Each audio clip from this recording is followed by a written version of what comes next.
এদিকে গতকালই ফুলবাগান থেকে গ্রেফতার হয়েছেন রাজ্যের প্রাক্তন উত্তরবঙ্গ উন্নয়ন মন্ত্রী উদয়ন গুহ, আপনারা জানেন। আর তাকে কিন্তু একেবারে সড়ক পথে আজ ভোরবেলায় দিনহাটায় নিয়ে যাওয়া হয়েছে। দিনহাটা থানায় এখনো তাকে রাখা হয়েছে। দিনহাটা মহকুমা আদালতে আজ তাকে পেশ করা হবে। তবে তার আগে থানার বাইরে কিন্তু রীতিমতো বিক্ষোভ দেখালেন স্থানীয়রা।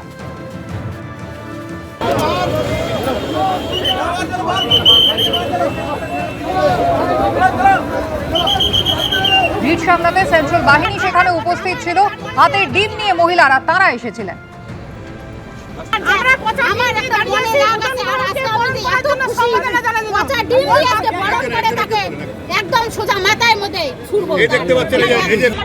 কিছুক্ষণ পরে দিনহাটা থানা থেকে প্রাক্তন মন্ত্রী উদয়ন গুহকে সেখান থেকে বের করা হবে এবং প্রচুর মানুষ এখনো বিজেপি কর্মী সমর্থক সাধারণ মানুষ তারা ভিড় করে আছে দিনহাটা থানার সামনে।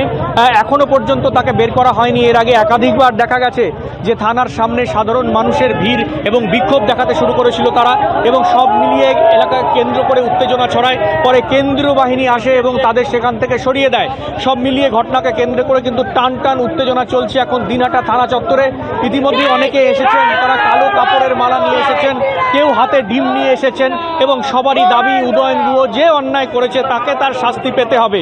এবং সাধারণ মানুষের পাশাপাশি প্রচুর পরিমাণে বিজেপি কর্মী তারাও কিন্তু উপস্থিত হয়েছেন, কারণ দীর্ঘদিন থেকে বিজেপি কর্মীদের ওপর অত্যাচারের অভিযোগ উঠেছে উদয়ন গুহর বিরুদ্ধে। তাদের বাড়িঘর ভাঙা, অগ্নিসংযোগ, এমনকি বাড়ি ছাড়া পর্যন্ত বিজেপি কর্মীরা থেকেছে। তাদের মিথ্যে মামলায় জেলও খাটানো হয়েছে, এমনটাই বিজেপি কর্মীদের অভিযোগ। স্বাভাবিকভাবেই এই বিজেপি কর্মীদের মধ্যে ক্ষোভ রয়েছে প্রাক্তন উত্তরবঙ্গ উন্নয়ন মন্ত্রীকে নিয়ে, এবং তারা থানার সামনে কিন্তু ইতিমধ্যেই ভিড় করেছেন। কখন তাকে বের করা হয়, ইতিমধ্যে অনেকের হাতে কিন্তু ডিম সহ অন্যান্য একেবারে বিক্ষোভকারীরা তারা ইতিমধ্যেই স্লোগান দিচ্ছেন। আর কিছুক্ষণের মধ্যেই তাকে মহকুমা আদালতে পেশ করা হবে।